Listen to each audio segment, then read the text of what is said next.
What's up, guys? UFC 250 Amanda Nunes versus Felicia Spencer. Here are my predictions. Spencer's stand-up game against Megan was not that great. She got caught a few times. She is a less experienced striker, and it's especially visible when she fights good strikers like Megan and Cyborg.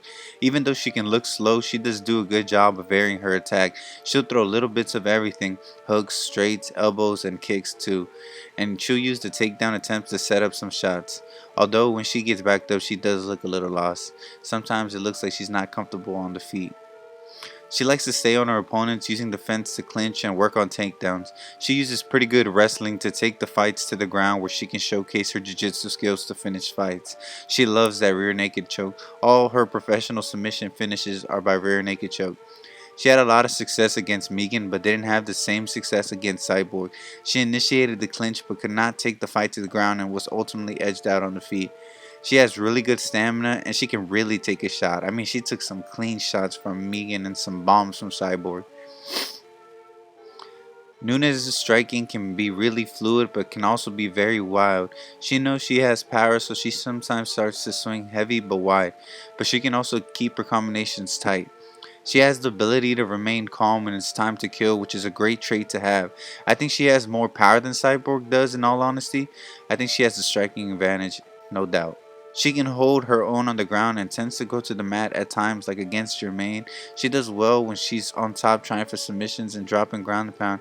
I don't want to see her go to the ground against Felicia though. Amanda has to avoid the ground. She has to disengage in any grappling. If she goes to the ground, she gives Spencer a sliver of hope to win this fight. She has to be careful with her energy, as she is dealing with takedown and clinch attempts. She has to stay on the feet, and she can dismantle her on the feet and get the late finish. Got Amanda by late TKO. Cody Garbrandt versus Rafael Assunção. Rafael Assunção is an overall well-rounded fighter. He isn't necessarily really great at anything, but his submission game is really good. Most of his wins are by submission. He's coming off back-to-back losses to Cory, Sanhagen, and Marlon Moraes. He needs this win pretty badly. Cody's coming off 3 straight losses, 2 to TJ and his latest to Pedro Munoz. Those losses were so frustrating to watch. In the TJ fights, he let his emotions get to him and did not fight in the calm way he did against Dom. As soon as he smelled blood, he put everything in his shot and eventually he got caught and finished. The same thing happened against Pedro. He got dropped after the fight turned into a brawl. He has great defense, and that's because of his movement. He is fast. He has power in his hands, and they are lightning quick. His front foot has been his weakness. He gets it kicked out from under him and eventually slows him down. I think Cody has all the tools to get this win. In a division where the title is now vacant, this could be his last chance at a run for gold.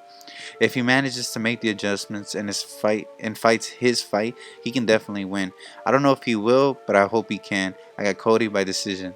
Jemaine Stirling versus Cory Sanhagen. A very important fight in this bantamweight division that is busted wide open. This is going to be a very close fight. They share a lot of similarities in the way they fight. Probably the biggest guys in this weight class, especially Cory. He's listed as 5'11". They both use their reach and movement to their advantage. They both sprinkle kicks in to mix it up. In this fight, it'll be Cory marching forward and putting on the pressure. It's going to be a close fight, but they're both good on the feet and solid on the ground. I think Cory gets hit more often, but I think he'll do enough to win. Aljamain will be the one moving the most, and Cory will be pressing forward. But I think Sanhagen gets the decision. Neil Magny versus Anthony Rocco Martin. Neil Magny has been in this game for what feels like forever, but so has Anthony Rocco Martin.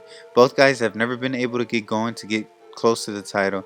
This matchup is definitely tailored to Martin. Magny tends to get caught in submissions, and that's been Anthony's best way of finishing. Anthony's key to victory is to take Magny down and wear him down and work on submission. For Magny, he needs to keep it standing and avoid the grappling. He will utilize his reach to attack from the outside and avoid the swinging from Martin. This is definitely a close one that can go either way, but I think Magny keeps it on the feet. I got Magny by decision. Eddie Wineland versus Sugar Sean O'Malley. Sugar Sean O'Malley takes it on veteran Eddie Wineland.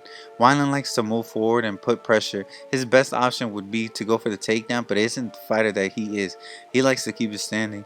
Sean O'Malley came back from suspension and finished Jose in 1 round. We didn't see much of his movement. But his movement looked good, and as always, he looked very relaxed. They're going to push him very hard after this fight if he wins. I'm not sure if he'll be ready for the top competition at the moment, but hopefully he puts on a good performance so we can better gauge where he is at. I think his movement will be the key, and he will get the finish. I got Sean O'Malley by TKO. Alex Caceres versus Chase Hooper. So the main event of the prelims is Alex Caceres versus Chase Hooper. These guys match up a little better than most people think. I think Alex has the advantage on the feet for sure. Chase's first UFC fight didn't stay on the feet for long, but when he got tagged a few times. His head movement and defense did not look that great in the short time, but the fight eventually led to the ground. He still is very green, but his grappling looked pretty good. He got himself out of bad situations and was able to turn the advantage to his side and finish the fight. That would be his path to victory in this fight as well. Alex has a history of being finished by some really good grapplers. I think if Hooper can take it to the ground early, he can get the finish. Got Hooper by submission. So those are my predictions for UFC 250. Not the best card, but some very interesting fights, and especially for the bantamweight division. Let me know what you guys think. Who y'all got? I'll see y'all after, and take care.